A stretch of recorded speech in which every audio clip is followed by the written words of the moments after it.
ഇന്ന് നമ്മൾ ചിന്തിക്കുന്നത് കർത്താവായ യേശുവിനെ രക്ഷിതാവും നാഥനുമായി നമ്മുടെ ജീവിതത്തിലേക്ക് സ്വീകരിക്കേണ്ടതിൻ്റെ ആവശ്യകതയെക്കുറിച്ചാണ്.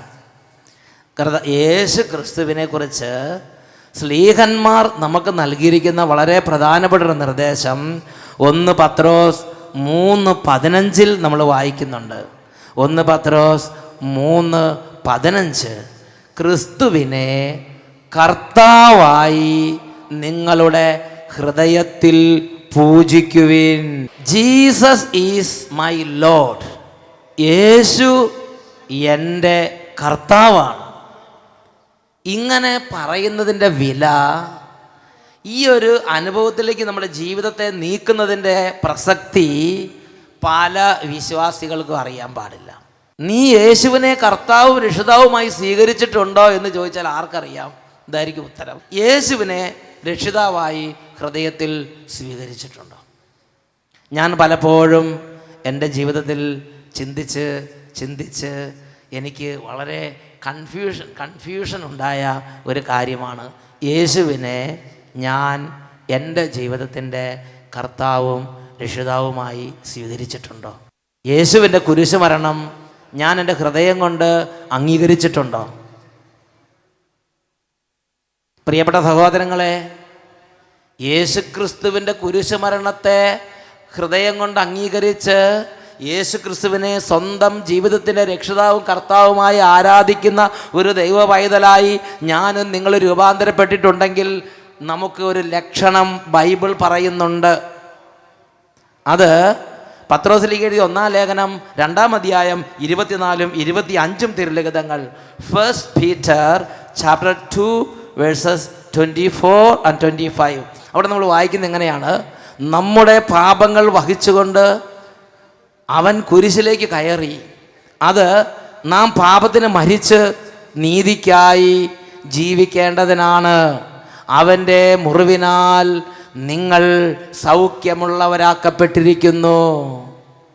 നമ്മുടെ പാപങ്ങൾ സ്വന്തം ശരീരത്തിൽ വഹിച്ചുകൊണ്ട് കുരിശിലേക്ക് കയറി യേശു നമ്മുടെ പാപപരിഹാര ബലിയായി കുരിശിൽ മരിച്ചു എന്നുള്ളത് തീരെ ചെറിയ കുട്ടികൾ തൊട്ട് വലിയ ആളുകൾ വരെയുള്ള എല്ലാവരും അംഗീകരിക്കേണ്ട ഒരു വലിയ നിത്യ സത്യമാണ്, ഒരു സ്വർഗീയ സത്യമാണ്. ഏത് വിശ്വാസത്തിൽപ്പെട്ട വ്യക്തിയാണെങ്കിലും, ഏത് മതത്തിൽപ്പെട്ട വ്യക്തിയാണെങ്കിലും, ഏത് പ്രായത്തിൽപ്പെട്ട വ്യക്തിയാണെങ്കിലും, ആരോഗ്യമുള്ളവരാണെങ്കിലും ആരോഗ്യമില്ലാത്തവരാണെങ്കിലും, പഠിപ്പുള്ളവരാണെങ്കിലും പഠിപ്പില്ലാത്തവരാണെങ്കിലും, അട്ടപ്പാടി എന്നുള്ളവരാണെങ്കിലും അമേരിക്ക എന്നുള്ളവരാണെങ്കിലും, ഏത് കാലഭേദ വ്യത്യാസമില്ലാതെ സകല മർത്യരും കേൾക്കേണ്ട ഒരു ദൈവരാജ്യ ദൂതാണ്. അവൻ നമ്മുടെ പാപങ്ങൾ സ്വന്തം ശരീരത്തിൽ വഹിച്ചുകൊണ്ട് കുരിശിലേക്ക് കയറി നമുക്ക് വേണ്ടി മരിച്ചു. അങ്ങനെ യേശു നമുക്ക് വേണ്ടി മരിച്ചതിനാൽ അത് ഞാൻ നിങ്ങൾ അംഗീകരിച്ചാൽ ഉടനെ തന്നെ നമുക്ക് റിസൾട്ട് ഉണ്ടാവും. എന്താ റിസൾട്ട്? അത് നാം പാപത്തിന് മരിച്ച് നീതിക്കായി ജീവിക്കേണ്ടതിനത്രേ. പാപത്തിന് മരിച്ച് നീതിക്ക് വേണ്ടി ജീവിക്കുന്ന ഒരു ജീവിതമുണ്ട്. ഒന്ന് പാപത്തിന് മരിച്ച അവസ്ഥ, 2 ദൈവ പൈതലായി ജീവിക്കുന്ന അവസ്ഥ.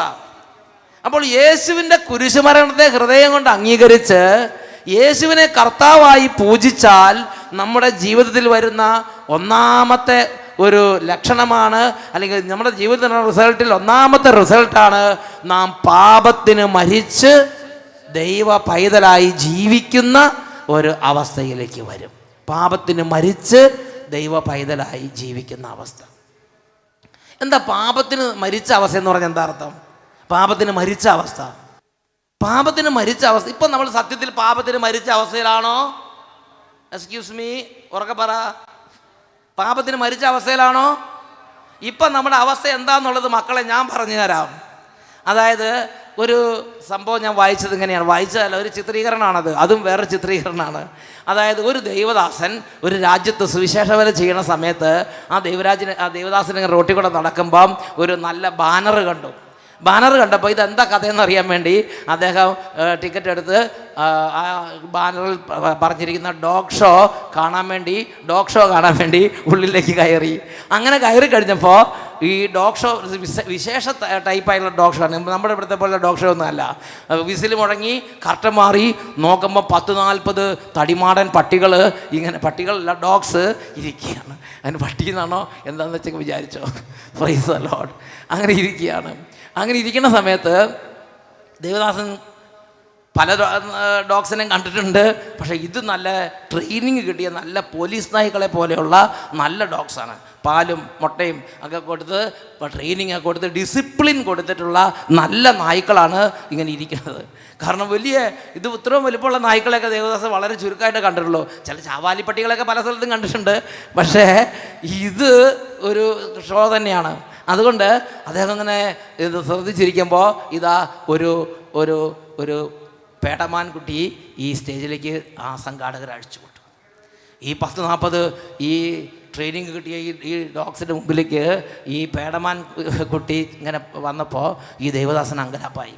കാരണം ഒരു പൂച്ചേനെ എലീനെ പട്ടീനെ കണ്ടാൽ പൂച്ചേനെ എലീനെ കണ്ടാൽ ഈ പട്ടി വെറുതെ ഓടി അതിൻ്റെ പിന്നാലെ പാഞ്ഞ് ചെന്ന് അതിനെ വക വരുത്തിയിട്ട് അടങ്ങുള്ളൂ. അതിനൊരു വർഗ്ഗ സ്വഭാവമുണ്ട്, ഒരു വർഗ്ഗ ശൗര്യമുണ്ട് അല്ലേ. അതിനൊരു ഒരു ഒരു ഒരു പ്രത്യേക സാധനമുണ്ട്. പണ്ടാൽ അപ്പോൾ അത് പ്രശ്നമാക്കും. അപ്പോൾ എന്ത് ചെയ്തു, ദൈവമേ ഇതെന്തായിരിക്കും പരിപാടി എന്ന് വിചാരിച്ച് ദേവദാസനെ നോക്കിയിരിക്കുന്ന സമയത്ത് ഈ പേടമാൻകുട്ടി ഈ ഡോഗ്സിൻ്റെ മുമ്പിൽ കൂടെ അങ്ങോട്ടും ഇങ്ങോട്ടും നോക്കി അതങ്ങോട്ട് കടന്നു പോയി. ഒറ്റ നായ്ക്കൾ പോലും ആ മാൻകുട്ടിയുടെ മേൽ ചാടി വീണില്ല. അപ്പോൾ ദേവദാസന് വലിയൊരു അപ്രീസിയേഷനായി.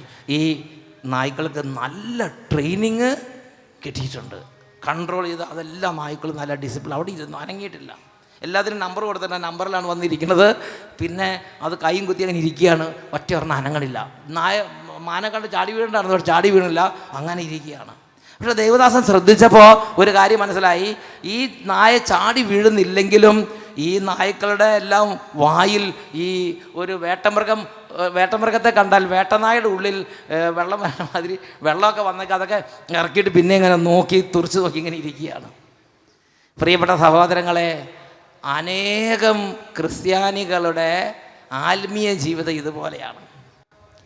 പാപത്തിൻ്റെ ആഗ്രഹം ഉള്ളിൽ കടന്ന് തിളച്ച് മറിഞ്ഞാലും, കുമ്പസാരം കഴിഞ്ഞുള്ള ജീവിതത്തെക്കുറിച്ച് പറയണത്, പാപത്തിൻ്റെ ആഗ്രഹം ഉള്ളിൽ കടന്ന് തിളച്ച് മറിയുന്നുണ്ടെങ്കിലും അതിനെയൊക്കെ കൺട്രോൾ ചെയ്ത് ഈ ഡിസിപ്ലിൻ കിട്ടിയ നായ്ക്കൾ ഇരുന്ന മാതിരി കൺട്രോൾ ചെയ്ത് പോകുന്ന ഒരു അവസ്ഥയിൽ നീങ്ങിക്കൊണ്ടിരിക്കുന്നതിനെ ആത്മീയ ജീവിതമെന്ന് ചിലർ തെറ്റിദ്ധരിച്ച് വെച്ചിരിക്കുകയാണ്. എന്ന് കൺട്രോൾ പോകണമെന്ന് നരകത്തിൽ കിടക്കും. Praise the Lord. പ്രിയപ്പെട്ട സഹോദരങ്ങളെ, ഇതല്ല നമ്മുടെ കർത്താവായ യേശു കുരിശിൽ മരിച്ച് നമുക്ക് വേണ്ടി പ്രഖ്യാപിച്ച വിശുദ്ധ ജീവിതം. നമുക്ക് വേണ്ടി കർത്താവായ യേശു കുരിശിൽ മരിച്ച് പ്രഖ്യാപിച്ച വിശുദ്ധ ജീവിതത്തെക്കുറിച്ച് പത്രോസിലേക്ക് 1-ാം ലേഖനത്തിൽ 2-ാം അധ്യായം 24-ാം വാക്യത്തിൽ പഠിപ്പിക്കുകയാണ്. പാപത്തിന് മരിച്ച് നീതിക്ക് വേണ്ടി ജീവിക്കുന്ന ഒരു ജീവിതമുണ്ട്. പാപത്തിന് വേണ്ടി മരിച്ച അവസ്ഥ, പാപത്തിന് വേണ്ടി പാപം കണ്ടാലും പാപത്തോടൊന്നും തോന്നാത്ത അവസ്ഥ, അങ്ങനത്തെ ഒരു അവസ്ഥ ഈ ഭൂമിയിൽ സാധ്യമാണോ? ദൈവവചനം അതിനെക്കുറിച്ച് വ്യക്തമായി പറയുന്നു. യേശുക്രിസ്തുവിനെ സ്വന്തം ജീവിതത്തിൻ്റെ രക്ഷിതാവും കർത്താവുമായി സ്വീകരിച്ചവർക്ക് അത് സാധ്യമാണ്. ഞാൻ ചെറിയൊരു ഉദാഹരണം പറയാം. അതായത് ഇപ്പം നിങ്ങൾ കൺവെൻഷൻ കഴിഞ്ഞ് ഇവിടുന്ന് പുറത്തേക്ക് പോവുകയാണ്. ഈ പുറത്തേക്ക് പോകുന്ന സമയത്ത് നിങ്ങൾ അവിടുന്ന് വീട്ടിൽ നിന്ന് 1 മണിക്ക് 2 മണിക്കൊക്കെ പോകുന്നവരാണ്. നല്ല പൊരിയുന്ന വിശപ്പുണ്ട്. അങ്ങനെ വിശന്ന് പൊരിഞ്ഞ് അങ്ങോട്ട് പുറത്തേക്ക് ഇറങ്ങുന്ന സമയത്ത് ആ റോഡിൻ്റെ നിങ്ങൾ കാറിൻ്റെ അടുത്തേക്ക് എത്തണ ആ ഭാഗത്തായിട്ട് നിങ്ങൾക്ക് ഏറ്റവും ഇഷ്ടപ്പെട്ട ഒരു ഭക്ഷണ പദാർത്ഥം ആരോ ഇങ്ങനെ കൊണ്ട് വെച്ചിരിക്കുകയാണ്. നിങ്ങൾക്ക് എന്താ ഏറ്റവും ഇഷ്ടപ്പെട്ട ഭക്ഷണ പദാർത്ഥം? ബിരിയാണിയാണെന്നിരിക്കട്ടെ, എന്തെങ്കിലും ഒരു ബിരിയാണി. ആ ബിരിയാണി ഇങ്ങനൊരു കുറേ വെച്ചിരിക്കുകയാണ്, പക്ഷെ ഛർദ്ദിച്ചിട്ടിരിക്കുകയാണ്. നിങ്ങൾ വിശന്ന് പൊരിഞ്ഞ് ഭയങ്കരമായിട്ട് ഇരിക്കുകയാണ്. ബിരിയാണിയാണ് അവിടെ കിടക്കണത്. പക്ഷെ അത് കാണുമ്പോൾ നിങ്ങൾക്ക് എന്ത് തോന്നും? വല്ല പ്രലോഭനം തോന്നുമോ? ദൈവമേ,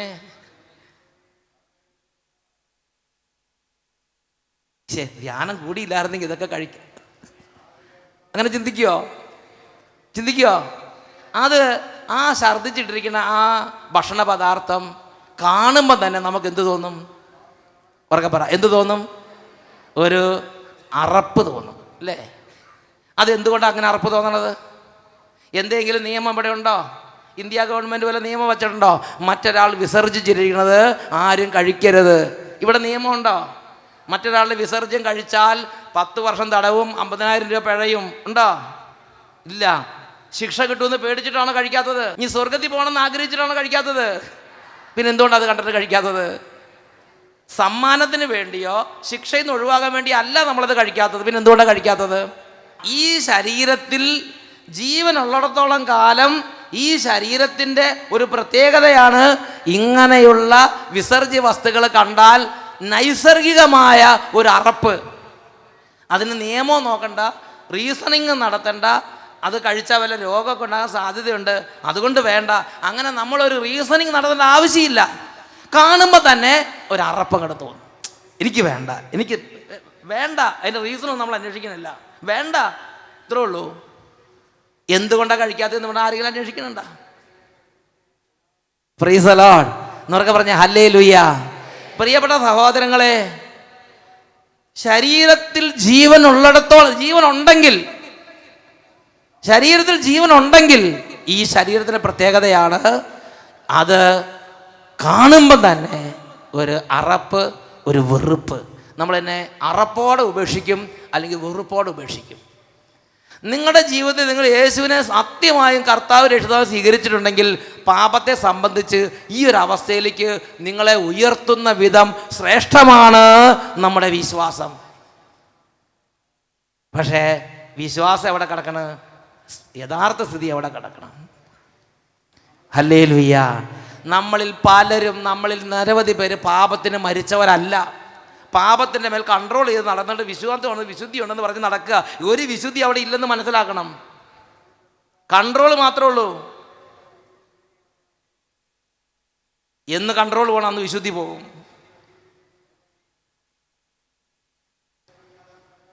പ്രൈസ് ദി ലോർഡ് എന്നൊക്കെ പറഞ്ഞ ഹല്ലേലൂയ. പ്രിയപ്പെട്ട സഹോദരങ്ങളെ, പാപത്തെ സംബന്ധിച്ച് മരിച്ച ഒരവസ്ഥയുണ്ട്. 1 യോഹന്നാൻ 3:9 ദൈവമക്കൾക്ക് സാധിക്കുമെങ്കിൽ ഒന്ന് ഉച്ചത്തിൽ വായിച്ചേ. ദൈവത്തിൽ നിന്ന് ജനിച്ച ഒരുവനും പാപം ചെയ്യുന്നില്ല. കാരണം നൈസർഗികമായ ഒരു അരൂപി അവിടെ പ്രവർത്തിക്കുന്നുണ്ട് ആ ശരീരത്തിൽ. എന്താ ആ അരൂപിയുടെ പേരെന്താ? ദൈവത്തിൻ്റെ ചൈതന്യം, ഉന്നതമായ ചൈതന്യം, പരിശുദ്ധാത്മ ചൈതന്യം, യേശുവിൻ്റെ ചൈതന്യം അവനിൽ കുടികൊള്ളുന്നു. അവൻ വീണ്ടും ജനിച്ചവനായതുകൊണ്ട്, അവൻ ശരീരത്തിൽ നിന്ന് ജനനം കഴിഞ്ഞ് വീണ്ടും അവൻ ഒരു ദൈവ പൈതലായി വീണ്ടും ജനിച്ചവനായതുകൊണ്ട് അവന് പാപത്തിന് മരിച്ച അവസ്ഥയാണ്. പാപം ചെയ്യാൻ സാധ്യമല്ല. ഇനി ആ മനുഷ്യനോട് നിങ്ങളോട് പറയാണ്, എന്തായാലും ഇവിടുത്തെ മുനിസിപ്പാലിറ്റിക്കാർ വന്നിട്ട് പറഞ്ഞു, എന്തായാലും ഞങ്ങൾ കോരി കളയണം, 100 രൂപ എന്നൊക്കെ ഇത് കഴിച്ചോ. ഒരു പ്രലോഭനം, ഒരു നിർബന്ധമോ അല്ലെങ്കിൽ ഒരു പാരിതോഷികം തന്നാൽ കഴിക്കുമോ? അവൻ ദൈവത്തിൽ നിന്ന് ജനിച്ചവനായതുകൊണ്ട്, ദൈവചൈതന്യം അവനുള്ളത് കൊണ്ട് അത് പാരിതോഷികം കൊടുത്താലും നിർബന്ധിച്ചാലും പാപം ചെയ്യാൻ പറ്റാത്തൊരവസ്ഥയിലേക്ക് നമ്മളെ ഉയർത്തുന്ന അത്ഭുതമായ ശക്തിയാണ് യേശു ക്രിസ്തുവിലുള്ള വിശ്വാസം. യേശു ക്രിസ്തുവിൻ്റെ കുരിശ് മരണത്തിലുള്ള വിശ്വാസം അത് വീണ്ടും ജനനത്തിലേക്ക് നയിക്കുന്ന പ്രതിഭാസമാണ് എന്നൊക്കെ പറഞ്ഞ ഹല്ലേലൂയ. യേശു യോഹന്നാന്റെ സുവിശേഷം 3-ാം അധ്യായത്തിൽ 3 മുതലുള്ള വാക്യങ്ങളിൽ നിക്കോദേമോസിനോട് പറയാണ്, അല്ലയോ നിക്കോദേമോസേ, സത്യം സത്യമായി ഞാൻ നിന്നോട് പറയുന്നു, നീ വീണ്ടും ജനിക്കുന്നില്ലെങ്കിൽ ദൈവരാജ്യം കാണാൻ പോലും നിനക്ക് കഴിയില്ല. നീ കൺട്രോൾ ചെയ്ത് വലിയ കൺട്രോളിൻ്റെ മനുഷ്യനാണ്. കൺട്രോൾ ചെയ്ത് നരകത്തിൽ കിടക്കാം. നിക്കോദേമോസ് തീരെ പൊട്ടപാപിയോ കള്ളുപിടിയനോ പെണ്ണുപിടിയനോ മോശക്കാരനോ ദുർമാർഗിയോ അശുദ്ധനോ ദുർവൃത്തനോ ആണെന്ന് വിചാരിക്കരുത്. നല്ല മനുഷ്യനാണ്, നല്ല ആളാണ്, ശ്രേഷ്ഠനാണ്, ഗുരുവാണ്, ജ്ഞാനിയാണ്, ഡീസൻ്റാണ്, അപ്രൈറ്റാണ്. നിന്റെ അപ്രൈറ്റ്നെസ്സും നിന്റെ നീറ്റ്നെസ്സും ഒന്നും സ്വർഗത്തിൽ എത്തിക്കുമെന്ന് വിചാരിക്കണ്ട. നീ യേശുവിനെ സ്വന്തം ഹൃദയത്തിൽ രക്ഷിതാവും നാഥനുമായി സ്വീകരിച്ചിട്ടുണ്ടോ? യേശു തന്നെ ഈ കാര്യത്തെക്കുറിച്ച് വ്യക്തമായി പഠിപ്പിക്കുകയാണ്. യേശു പറഞ്ഞു, നീ വീണ്ടും ജനിക്കുന്നില്ലെങ്കിൽ നിനക്ക് ദൈവരാജ്യം കാണാൻ പോലും കഴിയുകയില്ല. യോഹന്നാൻ 3:36 പഠിപ്പിക്കുകയാണ്. നമ്മൾ വിചാരിക്കും യേശുക്രിസ്തുവിലുള്ള വിശ്വാസം അതൊക്കെ മനസ്സുണ്ടെങ്കിൽ ഇഷ്ടമുണ്ടെങ്കിൽ സ്വീകരിച്ചാൽ മതി, ഇഷ്ടമില്ലെങ്കിൽ സ്വീകരിക്കണ്ട. ഇവിടെ അനേകം പ്രായക്കാരും അനേകം ദേശക്കാരും ഇരിക്കുന്നുണ്ട്. സർവ്വ പ്രായക്കാരും സർവ്വ ദേശക്കാരും സർവ്വ ഭാഷക്കാരും സർവ്വ വിശ്വാസക്കാരും അറിയേണ്ട ഒരു സത്യമുണ്ട്. യോഹന്നാൻ 3:36 പുത്രനിൽ വിശ്വസിക്കുന്നവന് നിത്യജീവൻ ലഭിക്കുന്നു. പുത്രനിൽ വിശ്വസിക്കുന്നവന് നിത്യജീവൻ ലഭിക്കുന്നു. എന്നാൽ പുത്രനെ അനുസരിക്കാത്തവനോ ജീവൻ ദർശിക്കുകയില്ല. അവൻ്റെ മേൽ ദൈവ കോപം ഇരിക്കുന്നു. അവൻ്റെ മേൽ ദൈവ കോപം ഇരിക്കുന്നു. ഇപ്പം നിങ്ങൾ കാര്യം ചെയ്യുക, പുണ്യപ്രവൃത്തി ചെയ്തു, പരസ്നേഹ പ്രവൃത്തി ചെയ്തു, പരിത്യാഗ പ്രവൃത്തി ചെയ്തു, ഉപവാസം എടുത്തു, നോമ്പെടുത്തു, കൺട്രോൾ ചെയ്തു, ഇവിടം വരെ എത്തി. നിങ്ങൾ ഹൃദയത്തിൽ യേശുവിനെ രക്ഷിതാവും കർത്താവുമായി ആരാധിക്കാതെ അങ്ങനെ നടന്നു ജഡപ്രകാരം നടന്നുകൊണ്ടിരിക്കുകയാണെങ്കിൽ, ശരീരത്തിൽ ജനിച്ച അതേ മനുഷ്യന്റെ അവസ്ഥയിൽ തന്നെയാണ് ഇപ്പോൾ നിങ്ങൾ നടക്കുന്നതെങ്കിൽ നിങ്ങളുടെ മേൽ ദൈവ കോപം ഇരിക്കുന്നു. പുത്രനിൽ വിശ്വസിക്കുന്നവൻ ആരോ അവന് നിത്യജീവനുണ്ട്. പുത്രനെ അനുസരിക്കാത്തവനോ ജീവൻ ദർശിക്കുകയില്ല. അവന്റെ മേൽ ദൈവ കോപം ഇരിക്കുന്നു. എന്നുറക്കെ പറഞ്ഞ ഹല്ലേലൂയ.